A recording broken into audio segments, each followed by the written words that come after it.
Mas hoje eu quero falar sobre decisões, hoje eu quero falar sobre decisões que nos levam a ser fortes ou nos levam a ser fracos. Josué capítulo 1, versículo 9. Então Moisés havia morrido, Josué havia sido chamado por Deus para assumir a posição de Moisés, e ele estava ali. Agora imagine, é fácil substituir um homem como Moisés? Não, não é fácil para ninguém, irmãos. Não é fácil para ninguém. É a mesma coisa de você ser escalado ali para ficar no banco de reserva, para se alguém na posição ali que você joga se machucar, e aí quem é que se machuca no time? Está lá arrasando, Messi. Aí você diz, vai substituir Messi. O cara diz, misericórdia, Jeová. A evidência, ó, as expectativas, não é verdade? É assim. Então a coisa não é brincadeira. Agora olha só o que Deus diz a ele: não foi isso que eu ordenei? Seja forte e corajoso, não tenha medo, nem fique assustado, porque o Senhor seu Deus estará com você por onde quer que você andar. O que é que Deus está dizendo a ele aqui? Diga isso ao seu irmão, diga isso quem está do seu lado, aleluias. Você se sente uma pessoa forte? Você enfrenta seus problemas de frente ou você costuma correr deles?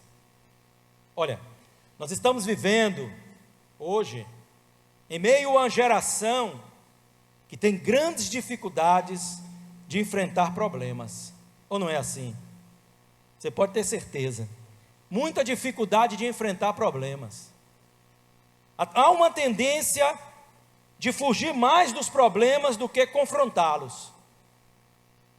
E as consequências que nós estamos vendo aí, é uma sociedade débil. A gente está vivendo hoje uma situação complicada, né? São jovens que têm dificuldade de romperem com o lar paterno, para viverem suas vidas, têm dificuldade de assumirem compromissos, responsabilidades, medo do futuro, uma expectativa sempre temerosa, estão assim sempre abalados com o que acontece de uma maneira, muito fácil, eles já se demovem do seu ânimo. Muitos deles estão murmurando, mimizentos, cheio de uai para cá, uai para lá. Então a gente está vivendo uma geração que é uma geração débil, uma geração que é uma geração fraca, uma geração que isso é reflexo, vem até na vida. Olha, se você olhar o comportamento dos homens, como por exemplo, hoje a coisa está feia, irmão. É tanto pai de pet com xuxinha amarrada no cabelo, que só a graça do Senhor Jeová. Uma geração de homens fracos. Você está pensando que eu estou brincando, que eu estou só falando isso aqui de brincadeira? Eu não estou falando isso aqui de brincadeira não. Você depois dá um Google aí, e você pesquisa qual foi a ação feita lá na China, presta atenção, para que pudesse se masculinizar mais os homens. Eles estavam lá promovendo campanha, Gesso. Porque existe uma tendência dos homens estarem fragilizados, afeminados. É brincadeira um negócio desse? Você pode dar um Google lá e ver. Eu vi uma crítica que alguém fez à propaganda do Exército, da convocação do Exército dos Estados Unidos para o serviço militar. Diz que enquanto a convocação do Exército da Rússia, da China, apareceu aqueles cara malhadão, fortão, dizendo, venha fazer parte disso aqui. Lá nos Estados Unidos, eu fui criado num lar assim, que meu pai era assim, sabe? Eu tinha 2 pais, eu tinha 2 mães, aquela coisa, cheio de... E depois você pergunta, por que nós aqui no Ocidente estamos vivendo essa realidade? Essa coisa, essa fragilização. Eu estou citando aqui o homem, mas, de certa forma, a gente está vendo isso na vida de todos. Por que nossos jovens estão tão cheios de conflitos na alma, os nossos adolescentes cheios de ansiedade, crise de ansiedade na adolescência? Por que isso está acontecendo? O que está apavorando esse povo? Por que tanta fragilidade? O jovem que devia ser um momento de ímpeto, A gente quando é jovem acha que pode tudo, que conquista tudo, que faz tudo. Depois os anos vão chegando, a gente vai dizendo, pai, não é bem assim como eu pensei não, mas quando a gente é jovem tem que viver a realidade de jovem. Então, a gente está vivendo uma geração que é tocada pelos temores, pelas incertezas, e isso tem produzido um efeito muito danoso na geração. Eu estava vendo uma reportagem sobre o Japão, falando como que os homens japoneses, eles não suportam a rejeição. Então, eles não estão mais procurando um relacionamento com as mulheres. Não é porque isso aqui seja um traço de homossexualidade, nada disso. Não, eles são normais. Agora, o problema são pessoas que têm medo de serem rejeitados. E por conta disso, eles estão se casando com avatares, com bonecos, com animais. Sim. Medo da rejeição, medo do não. Que ia procurar lá a princesa, e ela, para dar uma esnobada, dizia, não quero. Aí o cara se retrai, disse, dá para mim não. Veja só, não é verdade? Fala sério, cara. Quantos não tu já tomou na vida aí de mulher? Ninguém morreu por causa disso, né? Mas hoje as coisas estão difíceis, hoje as coisas estão complexadas, porque nós estamos... será que você conhece pessoas assim, com esse nível de fragilidade, com esse nível de abatimento diante de circunstâncias que pareciam no passado coisas tão fáceis de se resolver?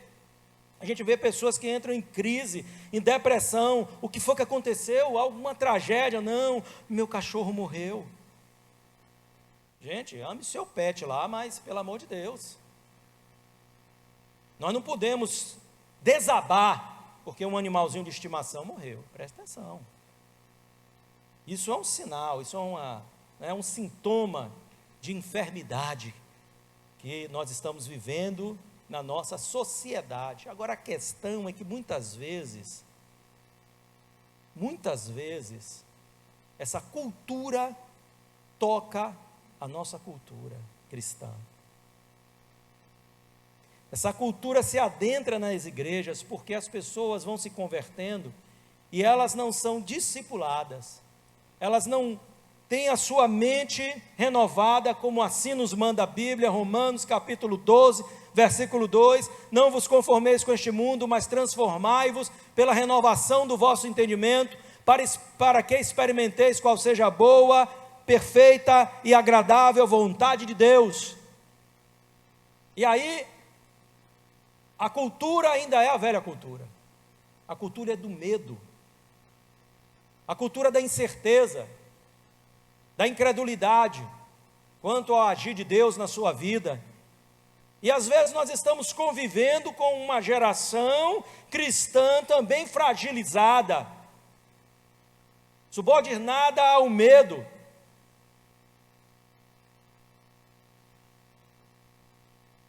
A incredulidade, cheias de percepções erradas, porque pauta a sua vida por um olhar natural, por uma visão natural. Deus não te chamou para olhar a vida apenas com este olhar humano e vivê-la com a percepção dos teus sentidos físicos. Deus nos chamou para andarmos por fé. Por fé. E a fé é o firme fundamento de coisas que se esperam e convicção de fatos que não se veem. Isso é fé. Então eu fiz essa pergunta a você. Você se sente uma pessoa forte? Você deveria se sentir uma pessoa forte. Você deveria se sentir, porque a palavra de Deus, ela nos estimula a isso. É a primeira coisa que nós temos que considerar. Que nós temos os estímulos da palavra de Deus a sermos fortes em Deus. Deus está dizendo aqui a Josué, seja forte, rapaz. Provavelmente ele estava com medo de substituir Moisés. Não que ele fosse uma pessoa covarde, esse homem, ele era um comandante dos exércitos aqui dos hebreus. As batalhas que os hebreus tiveram durante a peregrinação, ele esteve à frente, pelo menos por um tempo considerável. E agora Deus o chama, mas ele temeu a responsabilidade que lhe foi dada. E a sua fraqueza fez com que trouxe a necessidade.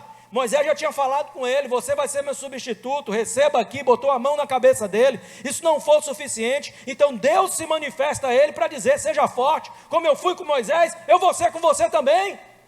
Você pode confiar na minha presença, você pode confiar na minha palavra, você pode confiar no meu poder, porque Ele estará ao seu dispor.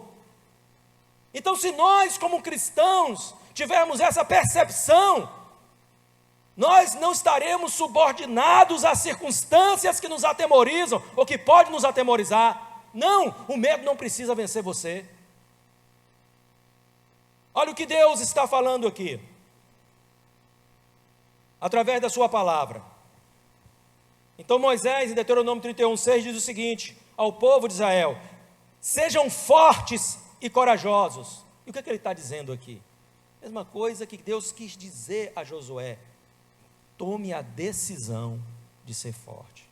Deixa eu te falar uma coisa, mais do que uma condição, a decisão, ela vai trazer para você uma condição de superação, porque a condição, ela é momentânea, ela não precisa permanecer quando tomamos a decisão certa.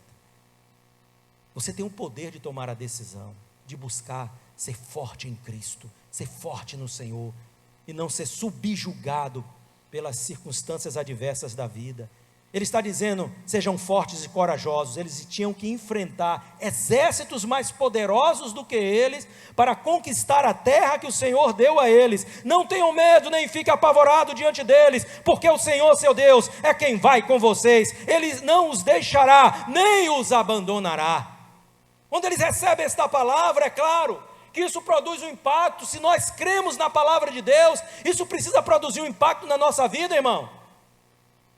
O salmista diz: pois contigo, acerca de Deus, posso atacar um exército, com o meu Deus salto muralhas. A decisão de confiar em Deus. O apóstolo Paulo, ele viveu uma experiência profunda com o Senhor.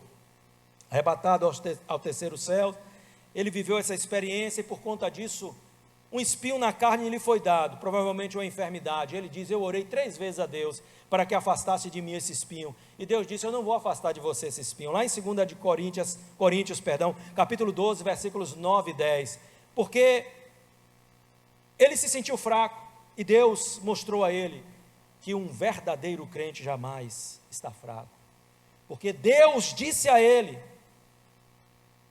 a minha graça é o que basta para você, porque o poder se aperfeiçoa, o meu poder, o poder de Deus, se aperfeiçoa na fraqueza. E o que Deus estava dizendo a ele, não é que ele deveria ser fraco, é que ele compreendesse que mesmo quando existem circunstâncias e situações que parecem impor uma condição de fraqueza em nós, nós não devemos nos sentir fracos, porque o poder de Deus está sendo exercido em nosso favor. E ele diz: o meu poder se aperfeiçoará na tua fraqueza. Você nunca estará fraco, não importa o que aconteça. Se você confia em Deus, se você crê em Deus, você será alguém forte no Senhor, alguém forte para vencer todas as adversidades. Ele está dizendo: então eu vou me gloriar nas fraquezas, nos insultos, nas prisões, nas perseguições, nas angústias por amor de Cristo, porque quando sou fraco, aí estou forte. Não há margem na Bíblia para fraquezas em nós. Não existe texto que se contradiga em relação às afirmações que nós estamos trazendo aqui, que contradiga aquilo que a gente está falando aqui, melhor colocando. Aos Efésios, Paulo diz: quanto ao mais, sejam fortalecidos no Senhor e na força do seu poder. Aos Filipenses, Paulo diz, 4,13, tudo posso naquele que me fortalece. 2 Timóteo 2,1, quanto a você, meu filho, fortifique-se na graça que há em Cristo Jesus. Os textos estão falando conosco, eles nos estão dizendo que nós devemos e precisamos tomar a decisão de sermos fortes, confiando na palavra de Deus. Nós não podemos ser uma geração cristã fragilizada, amedrontada com o mundo, amedrontada com os ardis de Satanás, amedrontada com os acontecimentos que estão aí. Se a nossa confiança está em Deus, querido, não importa as circunstâncias, Deus está para além de todas estas coisas. Como diz o apóstolo João: maior o que está conosco do que aquele que está no mundo.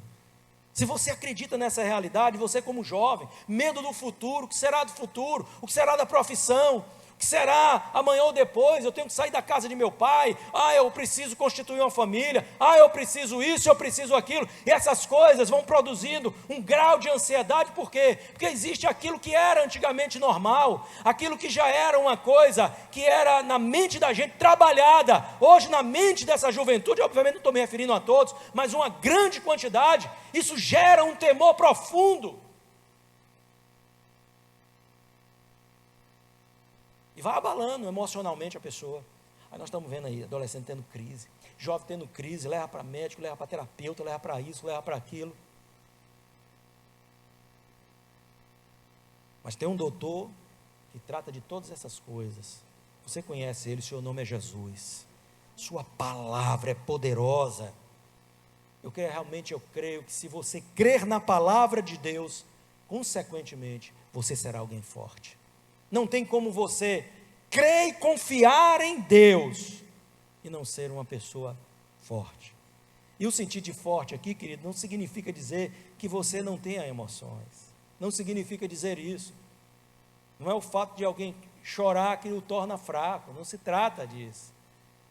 Eu estou falando daquela pessoa que se paralisa diante de circunstâncias e de situações e não conseguem avançar.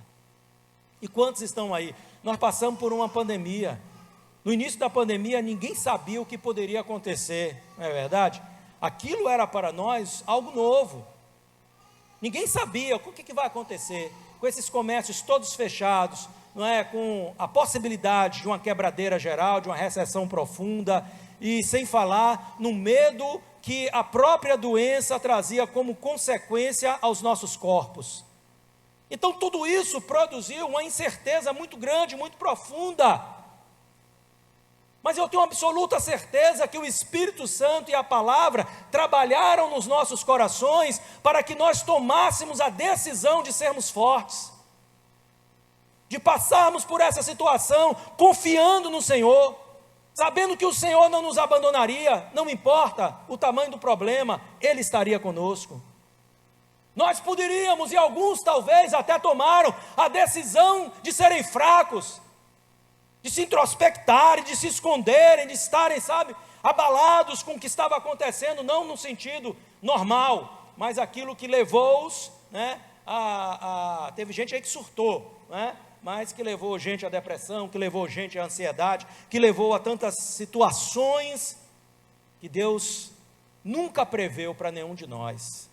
E Deus nunca isentou a possibilidade das aflições nas nossas vidas, porque o próprio Jesus disse: neste mundo vocês terão, mas Ele disse o quê? Tende bom ânimo. Então Ele não disse se abatam,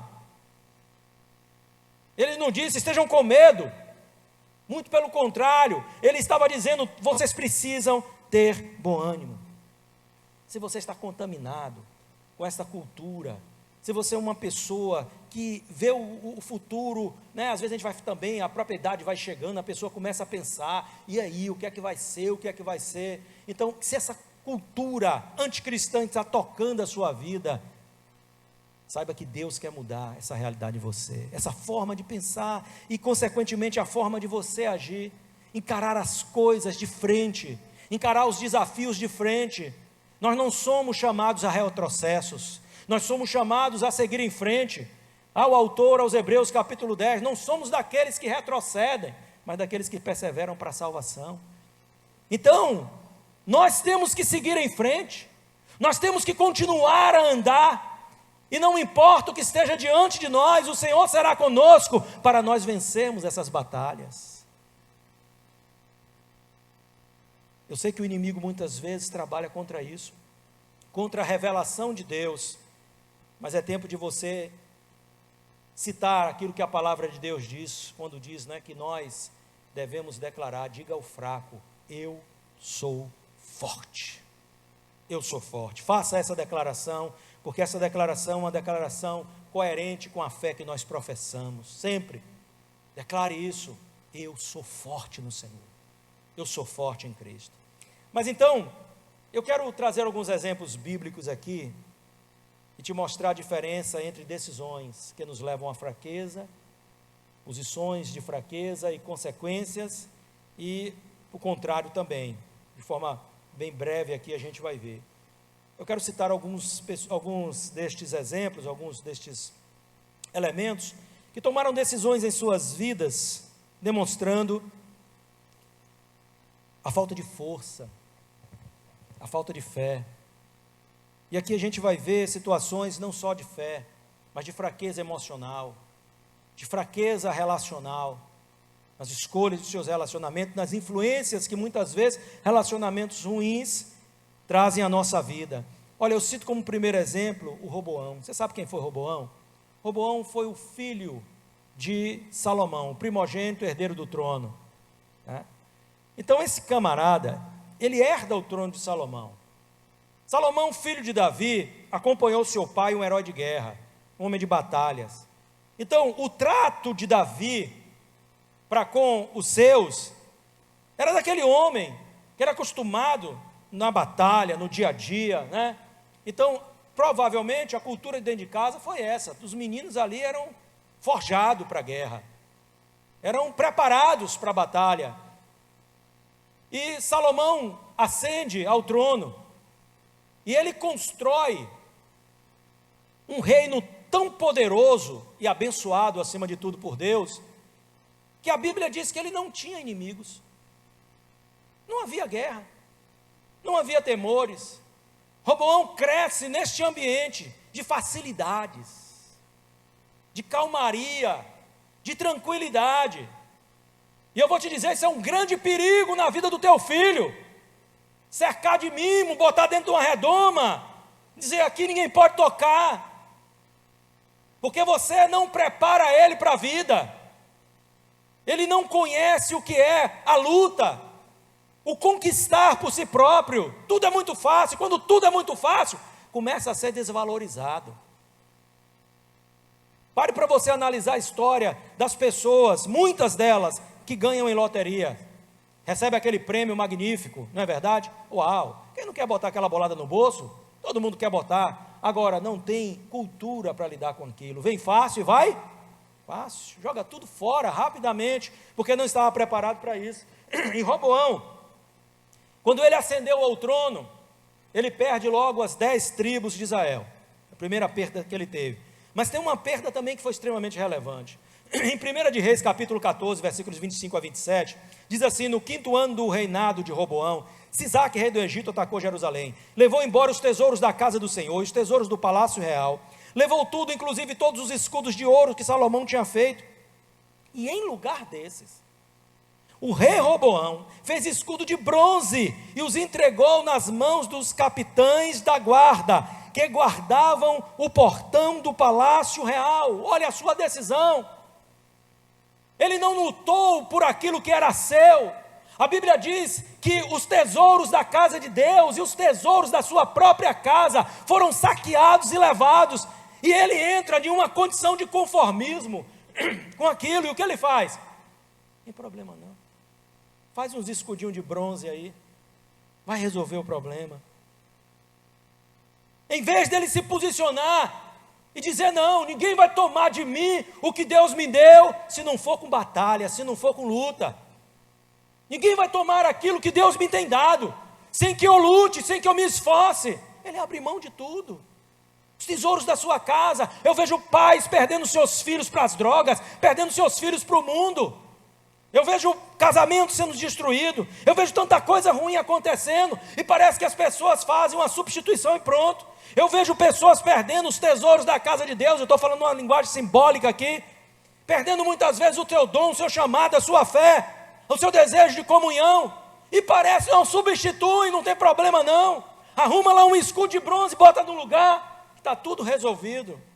Olha a fraqueza que se manifesta aqui. Talvez a consequência de uma criação, é claro que isso é especulativo, né? Mas é algo que a gente poderia inferir nesta manhã. Então, qual foi a sua decisão? De não lutar pelos tesouros que Deus lhe confiou. Lute por sua fé, lute por sua fé, lute pela espiritualidade da sua casa, da sua família, pela salvação dos seus. Lute para que andem no caminho do Senhor. Lute pelo aquilo que Deus colocou na sua mão, pela sua família, pelos seus negócios. Não abra mão, não deixe o inimigo levar. Como parece que não é nada demais, você diz: eu substituo isso, eu boto outra coisa de infinitamente menos valorosa. Seja forte. Quantas pessoas estão abrindo mão daquilo que Deus tem confiado a elas? Obviamente existem coisas que não estão dentro da nossa capacidade de controle, não é gerenciável, mas aquilo que é, nós devemos lutar por isso. Nós devemos lutar por isso, irmão. Eu vejo uma outra personagem aqui que eu acho muito interessante, que é Jonas, o profeta. Ele decide pela fraqueza emocional, à medida em que ele não consegue cumprir o propósito de Deus, porque havia uma raiz de amargura no seu coração. Para quem não conhece a história, Deus manda que este profeta profetizasse em Nínive, que era a capital da Síria. Quem eram os assírios? Os assírios eram inimigos ferrenhos do povo de Israel. E ali, com certeza, se desenvolveu uma amargura. E ele não teve a capacidade, a força para perdoar e vencer o pecado, ou vencer o passado. E isso o demove do propósito de Deus. Eu deixo um alerta para você: cuidado com o seu passado. Cuidado com esse aprisionamento no passado. Cuidado com as raízes de amargura, com os traumas passados, porque isso pode tirar você do propósito de Deus. Parece que Deus só está trabalhando aqui com o povo de Nínive, querendo levar uma palavra de reconciliação, e quando Jonas pregou, eles se arrependeram do seu pecado. Então Deus os poupou daquilo que ia fazer lá, ia permitir que acontecesse naquela cidade. Mas eu vejo também que Deus estava tratando o profeta.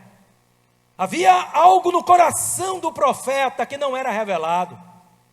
Essa amargura profunda, essa falta de perdão por aquilo que os assírios haviam feito ao seu povo, ou ainda faziam ao seu povo. Então ele não tinha como perdoar isso, estava acima dele. Sua decisão foi o quê? Abandonar o propósito de Deus. Deus deu uma ordem a esse homem: vai fazer tal coisa. O que ele fez? Ele sumiu para o outro lado. Precisou que Deus tratasse com ele lá no mar, não é? Vocês sabem a história, para que ele voltasse. Nunca tome a decisão de ser vencido pela fraqueza dos teus traumas, das tuas dores, porque isso vai te impedir de cumprir como profeta de Deus, o propósito de Deus na sua vida. Eu me machuquei. Deus te dá força para vencer isso. Eu me feri, Deus te dá força para vencer isso. Está arraigado aqui, o Espírito Santo vai lá e arranca, cirurgicamente. Você tem tudo para ser forte, não decida viver em fraqueza. Levanta a sua cabeça e pondere naquilo que Deus está colocando diante de você. Tanta coisa que a gente poderia estar falando aqui. Nós vimos aqui a vida de um cara que era uma contradição. Sansão, era ou não era?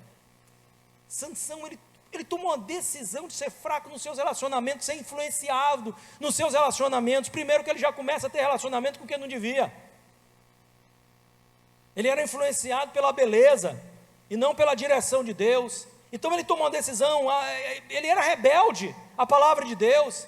Ele não tinha compromisso com as coisas de Deus. Quando a gente não tem compromisso com as coisas de Deus, quando nós somos rebeldes à palavra de Deus, quando nós estamos demandando a nossa vida, muitas vezes isso acontece. Este homem tinha um dom visível, o maior dom visível que já se manifestou nessa terra. A força física de Sansão era algo extraordinário, gente. Era um dom de Deus, a força física dele. Mas não obstante a uma força física extraordinária, ele era fraco, influenciável. E as mulheres ali então brincavam com ele. E Dalila foi a derradeira, porque nessa brincadeirinha de Dalila não houve mais volta para ele. Não houve mais como ele reparar o dano deste problema. Quando ele veio a ser capturado, né, ele revelou o segredo da sua força, seus cabelos então foram cortados, e ela perguntou a ele várias vezes: onde estava a origem da sua força? E ele brincando com ela: se você amarrar com, cordões novos as minhas tranças, porque ele não cortava o cabelo, ele era nazireu e tinha um voto, não cortava o cabelo. as minhas tranças, então eu vou perder minha força. E ela fazia, e ela gritava, Sansão, levanta, vem os filisteus. Ele levantava e aquilo quebrava, parecendo que não é nada. E ela dizia, você está brincando com o meu sentimento, você não me ama. E ele foi entrando nesse joguinho, nessa influência, até que ele revelou o segredo da sua força. E ela disse aos filisteus, agora eu sei que é verdade, vem, corta o cabelo dele. Cortou os cabelos dele, quando ele levantou, dizendo, mais uma vez, me livrarei dos meus inimigos. A Bíblia diz, ele não sabia que o Espírito havia se retirado dele.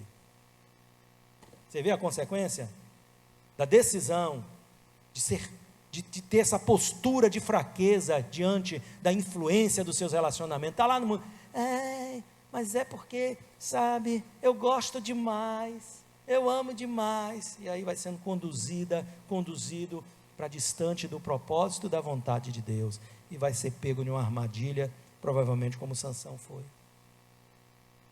É assim ou não é? Tem tanta coisa aqui que eu queria falar para vocês, mas não vai dar tempo de a gente falar tudo que a gente quer falar, mas eu creio que a gente está construindo uma base de entendimento daquilo que Deus quer falar conosco. Nós temos tanta contrapartida aqui, né, de homens fortes no Senhor, homens, mulheres, nós poderíamos citar tantas mulheres fortes em Deus, não é? A gente podia falar de Débora, sabe que Baraque tremeu diante ali da convocação, nós vamos lutar contra o rei de Canaã, que oprime o povo, e Débora mandou chamar a profetisa, chamar Baraque, diz, Baraque, te prepara que Deus mandou você lutar contra o rei de Canaã, e Cícera era o comandante, né? E Baraque diz, rapaz, olha, eu só vou se você for. E ela disse, tá bom, eu vou, mas a glória dessa vitória não vai ser sua, Baraque. Foi de outra mulher, chamada Jael, que matou esse comandante na sua tenda, o convidou, disse aqui, deita aqui, você está cansado. Quando ele fugiu dos exércitos de Israel, deu a ele leite, cobriu ele, quando ele dormiu, ela pegou uma estaca e cravou na sua testa. Mulheres fortes. Nós poderíamos falar de tantas outras mulheres, eu não elenquei muitas, né, não aqui, mas a gente lembra, Maria disse, olha, seja feita em mim a tua vontade. Ela sabia o que ela ia passar.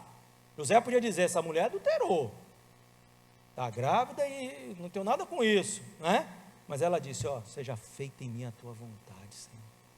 Foi ou não foi? Olha que coisa maravilhosa. A mulher do fluxo de sangue. São tantas, a Sirofenícia, mulher de fluxo de sangue, disse, eu vou entrar no meio dessa multidão, fraca, ali considerada cerimonialmente imunda, não poderia estar ali, pelo fluxo que não cessava, mas ela disse, eu vou. A Sirofenícia, Jesus disse, vem cá, é lícito tirar da mesa dos filhos e dar aos cachorrinhos?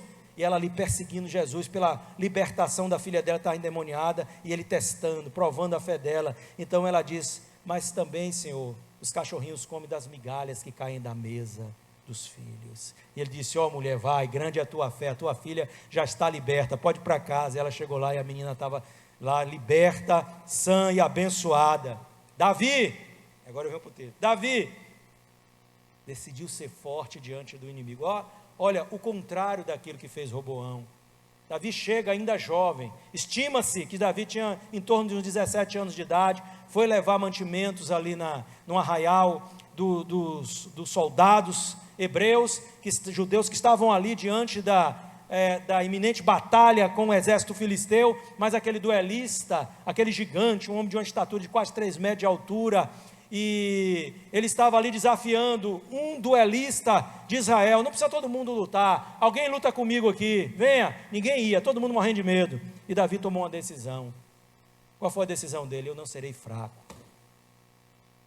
eu serei forte, porque Deus está comigo. E ele desceu para lutar, e ele disse àquele gigante filisteu, aquele duelista, tu vens contra mim com espadas e escudos e lanças, mas eu vou contra ti em nome do Senhor dos exércitos, a quem tu afrontaste, hoje mesmo o Senhor me dará a tua cabeça. Decida-se ser forte, e o Senhor honrará a tua decisão, honrará a tua atitude. Talvez você disse, até aqui está meio descontextualizado de mim. Decida-se ser forte emocionalmente. Não seja como o profeta Jonas, vencido por sentimentos de rancor, de amargura. Olha o que Paulo declara. Paulo decidiu ser forte, o apóstolo, né? Nas adversidades emocionais. 2 Coríntios capítulo 4, versículos 8 e 9. Ele diz o seguinte: em tudo somos atribulados, porém não angustiados. Ficamos perplexos, porém não desanimados. Somos perseguidos, porém não abandonados. Somos derrubados, porém não destruídos. Isso é a decisão de não ficar no chão. A decisão de não ser paralisado. A decisão de não parar de avançar por conta das adversidades e aquilo que vem contra você. Olha quantas vezes, queridos, nós ouvimos coisas, e aqui ele está dizendo: nós somos perseguidos, nós somos atribulados, nós passamos por adversidades, nós passamos por abandono, nós passamos por perseguições, nós passamos por tudo isso, mas tem uma coisa: nós tomamos uma decisão, não vamos parar, não vamos parar, nós vamos seguir em frente. Olha para quem está do seu lado, diga isso a ele: nós vamos seguir em frente, não vamos parar, não estamos autorizados por Deus a parar. Eu estou tão ferido, minha alma está assim, pastor, está assado. Eu considero a sua dor. Paulo não está dizendo: eu nunca fico atribulado. Eu fico atribulado, você fica atribulado. Nós somos angustiados muitas vezes pelas circunstâncias, ficamos perplexos com tantas coisas, somos perseguidos, abandonados, muitas vezes até derrubados. Pode estar acontecendo isso com você, não sei, mas você pode tomar uma decisão de não ser fraco, a decisão de ser forte, dizer: nada disso vai impedir de eu continuar a minha jornada.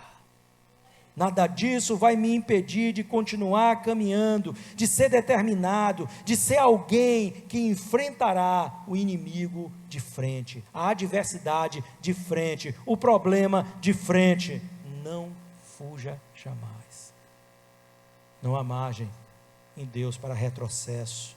Nosso negócio com Deus é seguir em frente, é ir adiante. Você pode tomar a decisão de Caleb e Josué, quando todos aqueles que eram os espias da terra estavam dizendo: olha, não dá para invadir a terra não, porque tomar posse da terra não, porque lá existem gigantes naquela terra. Eles são homens de grande estatura, cidades fortificadas, e ali, né, para eles, aos olhos daquele povo, eles se sentiam como gafanhotos. Então, eles estavam abalados emocionalmente, e a fé deles lá embaixo. Caleb se levanta junto com Josué e diz o seguinte: olha, se Deus se agradar de nós, Ele nos levará a possuir essa terra. O Senhor já começou a colocar o terror no coração deles, o Senhor já começou a tirar o pão como mantimento deles. Olha a visão completamente diferente, não é? Então a decisão de você ver pelos olhos da fé vai mudar a tua atitude. Seja forte em Jesus. Talvez você esteja dizendo: pastor, eu estou passando um momento de fraqueza. Você pode declarar como Paulo nessa manhã: tudo posso naquele que me fortalece. Vamos fazer essa declaração juntos? Vamos lá? Tudo posso naquele que me fortalece. Mais uma vez: tudo posso naquele que me fortalece. Aleluia! Dê uma salva de palmas ao Senhor. Glória a Deus.